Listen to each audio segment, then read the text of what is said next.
ఆదిశక్తి స్వరూపాలు కష్టాల నుంచి గట్టెక్కించే తల్లులుగా విలసిల్లుతున్న మేడారం సమ్మక్క సారలమ్మలకి బంగారం అంటే అమిత ప్రేమ. బంగారం అంటే రుచి పచ్చి లేని ఆ లోహపు ముద్ద కాదు, కమ్మకమ్మని బంగారం అంటే బెల్లం. భక్తితో నివేదించే బెల్లమే ఆ తల్లికి పసిడితో సమానం. అందుకే మేడారం వెళ్ళే భక్తులు బెల్లం తీసుకువెళతారు. భక్తులు ఇలా తమ భక్తిని చాటుకుంటుంటే అక్కడ కొందరు మటుకు దాంతో వ్యాపారం చేస్తున్నారు. మేడారం జాతరలో ప్రధాన వ్యాపారం బెల్లం. ఈ బెల్లాన్ని అమ్మవార్లకు బంగారంగా కొలుస్తారు, బంగారంగా తలుస్తారు. దాదాపు 10,000 టన్నుల బెల్లం వ్యాపారం మేడారం సాక్షిగా జరుగుతుంది. ఇంతకీ 10,000 టన్నుల బెల్లం ఏమవుతుంది? మేడారం వచ్చిన బెల్లం ఎటుపోతుంది? ఒకసారి తెలుసుకునే ప్రయత్నం చేద్దాం. ప్రతి 2 ఏళ్లకోసారి జరిగే మేడారం సమ్మక్క సారలమ్మ జాతర రేపటి నుంచి 3 రోజుల పాటు అత్యంత వైభవంగా జరుగుతుంది. గద్దె మీద దేవతల్ని దర్శించుకునేందుకు కోట్ల మంది భక్తులు తరలివస్తున్నారు. దీంతో మేడారం ఇప్పటికే జనసంద్రమైంది. 50 లక్షల మందికి పైగా ఇప్పటికే దర్శనాలు చేసుకున్నారు.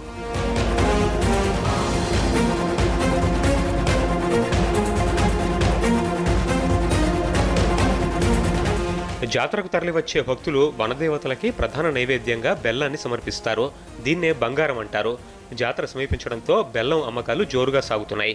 నాణ్యమైన బెల్లం 60 నుంచి 80 రూపాయల వరకు పలుకుతోంది. మధ్య రకందైతే కేజీ 40 నుంచి 55కు అమ్ముతున్నారు. మేడారం జాతర సందర్భంగా ఒక వరంగల్ జిల్లాలోనే 100 కోట్ల బెల్లం వ్యాపారం సాగుతోంది. ఇప్పటికే 1000 టన్నుల బంగారాన్ని భక్తులు కొనుగోలు చేశారు. ధర ఎంతున్నా వెనకాడకుండా భక్తులు కొంటున్నారు, అమ్మవార్లకు సమర్పిస్తున్నారు.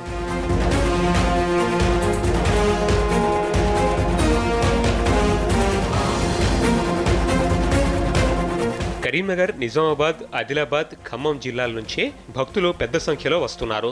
తమతో పాటు బెల్లం తీసుకొస్తున్నారు. నిలువెత్తు బంగారాన్ని తులాభారంతో వనదేవతలకే సమర్పించుకుంటూ తమ నిజభక్తిని చాటుకుంటున్నారు.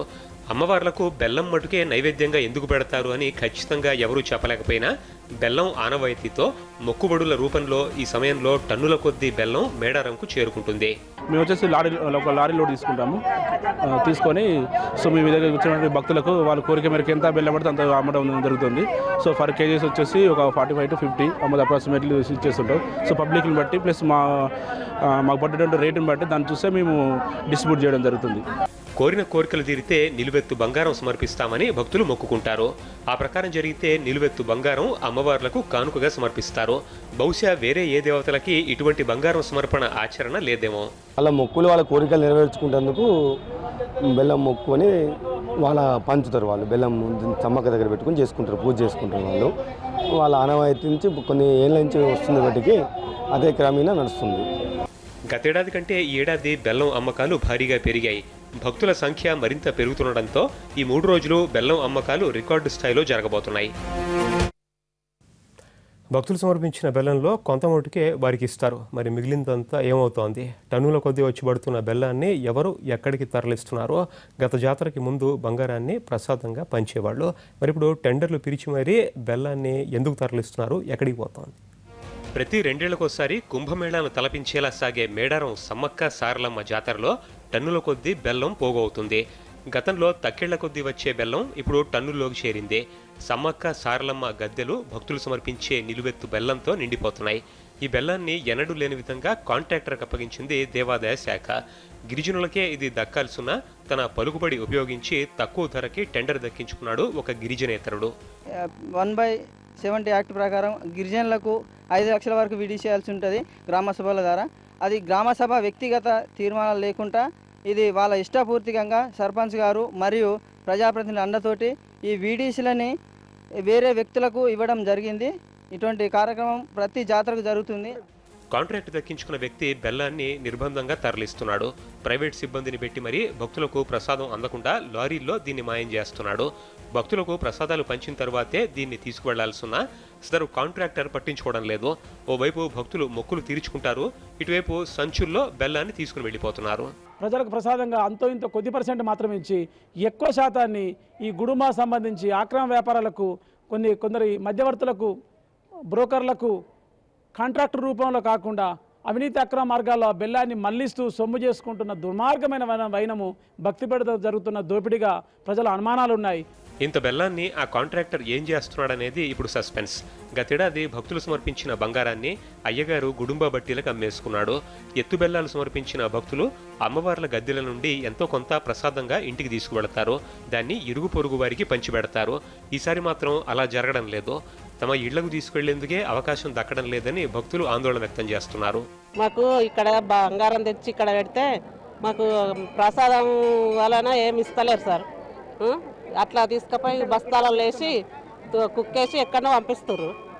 మాకు కొంచెం ఇచ్చేటట్టు ఏర్పాట్లు చేస్తలేరు.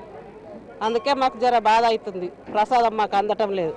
రాత్రి సమయాల్లో బుట్టాయిగూడెం, తాడ్వాయి, చిన్నబోయినపల్లిలో వందల లారీల బెల్లం డంపు చేసి గుడుంబా బట్టీలకి తరలిస్తున్నారని ప్రచారం సాగుతోంది. ఏటూరు నాగారంకు చెందిన గుడుంబా వ్యాపారి కనుసన్నల్లో సాగుతోందని చెబుతున్నారు. భక్తితో సమర్పించిన దాన్ని పాడు పనులకు వినియోగిస్తున్నారు. ఇదంతా అధికారులకు తెలీదా అంటే తెలుసు. వారికి తెలిసే ఇదంతా సాగుతోంది. పల్లెటూర్లలో చుట్టుపక్కల ఊర్లలో పోలీసు వారు కొంచెం బెల్లలు తీసుకొచ్చి అమ్మకూడదని రావడం వలన, దానివల్ల అమ్మకూడదు అని చెప్పడం వలన, దాని వలన గుడుంబాకు సహకరించాలి, గుడుంబా వలన బెల్లాలు, ఈ తెల్ల బెల్లాలు కూడా గుడుంబాకు తయారవుతున్నాయి అని అమ్మనివ్వడం లేదు. దానివల్ల కూడా ఏమైందంటే బెల్లం ఎవరు ఇవ్వడం లేదు. దానికి బదులు ఏంటంటే ఈసారి 75% షుగర్ వాడుతున్నారు. భక్తులు అమ్మవార్లకు ఎంతో ప్రేమతో సమర్పించిన బెల్లాన్ని అటవీ ప్రాంతాల్లో పాతిపెట్టాలి. దాన్ని ఎక్కడా వినియోగించకూడదని నిబంధనలున్నాయి. కానీ కాంట్రాక్ట్ దక్కించుకున్న వ్యక్తి దాన్ని అసలు పట్టించుకోవడం లేదు. సమ్మక్క సారలమ్మల ప్రసాదాన్ని గుట్టుగా గుడుంబా బట్టీలకి తరలిస్తున్నారు. 3 మండలాల్లోని బట్టీలకి ఇది చేరుతోందనే ప్రచారం సాగుతోంది. అధికారుల హస్తం కూడా ఉన్నట్లు చెప్పుకుంటున్నారు. భక్తులు బెల్లాన్ని తీసుకుని సమ్మక్క సారలమ్మ దేవస్థానానికి సమర్పించడం కోసం భక్తులు బెల్లం తీసుకుని వస్తే ఆ బెల్లాన్ని ప్రజలకు పంచకుండా అధికారులు అట్లాగే కాంట్రాక్టర్లు కుమ్మక్కై ఈ బెల్లాన్ని మొత్తం ఇతర ప్రాంతాలకు తరలిస్తూ గుడాంబాను తయారు కోసం ఉపయోగిస్తున్నారు తప్ప ఇది అనేక నిబంధనలు ఉన్నప్పటికీ ఈ బెల్లాన్ని భక్తులకు పంచవలసిన బెల్లాన్ని ఈరోజు కాంట్రాక్టర్లు తన జేబులు నింపుకోవడం కోసం ఈ బెల్లాన్ని ఇతర ప్రాంతాలకు తరలించి వాళ్ళ జేబులు నింపుకోవడానికి ఉపయోగపడుతుంది తప్ప. ఈ మొత్తం వ్యవహారంపై ఉన్నతాధికారులు స్పందించాలని గిరిజనులు కోరుతున్నారు. బెల్లాన్ని గుడుంబా బట్టీలకు చేర్చారా లేదా అనేది తేల్చాలని కోరుతున్నారు. మేడారం జాతర ఆద్యంతం బెల్లంతో తడిసి ముద్దవుతుంది. జాతర సాక్షిగా ఈ పవిత్ర బెల్లం అపవిత్రంగా మారుతుంది. గుడంబా తయారీకి పోతుంది అనడానికి ఇవే ప్రత్యక్ష తర్కణాలు. కెమెరా పర్సన్ రాప్రసాద్తో వెంకట్, NTV, వరంగల్.